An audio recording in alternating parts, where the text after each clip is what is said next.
5 skate skiing tips for trail runners. Number 1, make sure your ski comes down flat on the snow. If it's on edge, it'll dig into the snow, which creates friction. So land your ski flat on the snow. 2, as that ski lands flat, it shouldn't really land, it should glide onto the snow. I mean, if your feet hurt after skate skiing, it's probably because you're stomping and not gliding. You're running in your skis. Your feet shouldn't hurt. So glide that ski onto the snow. That's why the tips are curled up right like that, right? That's tip number 2. Don't stomp, glide.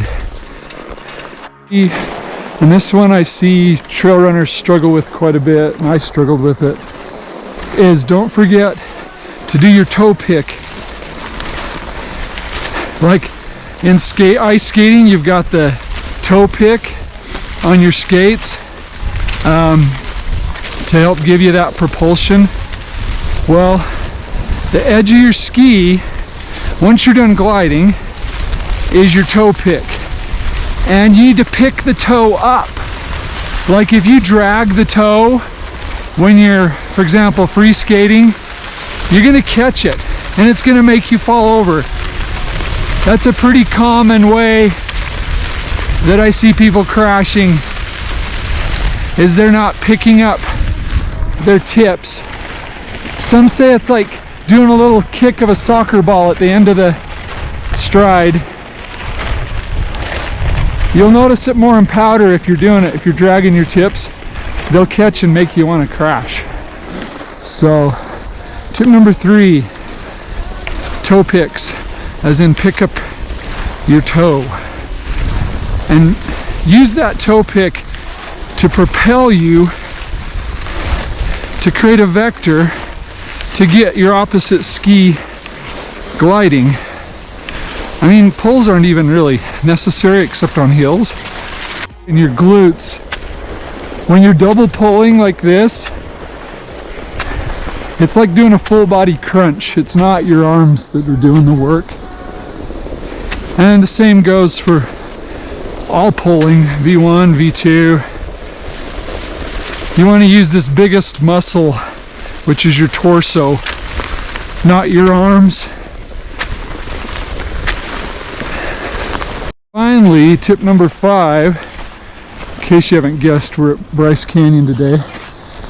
Beautiful President's Day weekend. Learn your gears. This is probably the hardest tip.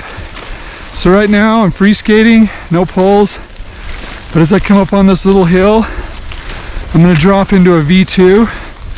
Just like on a bike, I'm going to grab a lower gear. And I'm going to get into that glide. Okay, it's getting a little steeper here, so I drop to V1.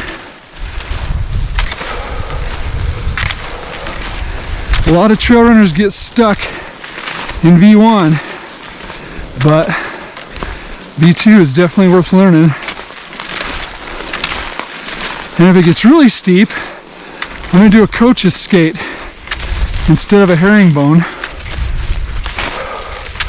which is 1 pull per stride. Yeah, that's why I'm breathing hard.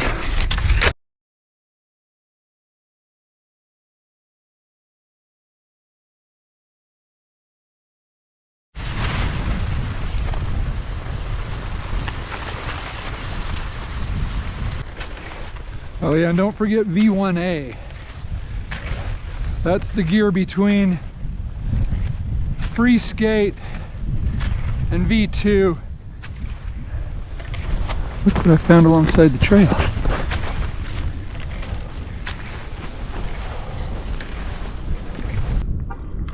Actually pretty good.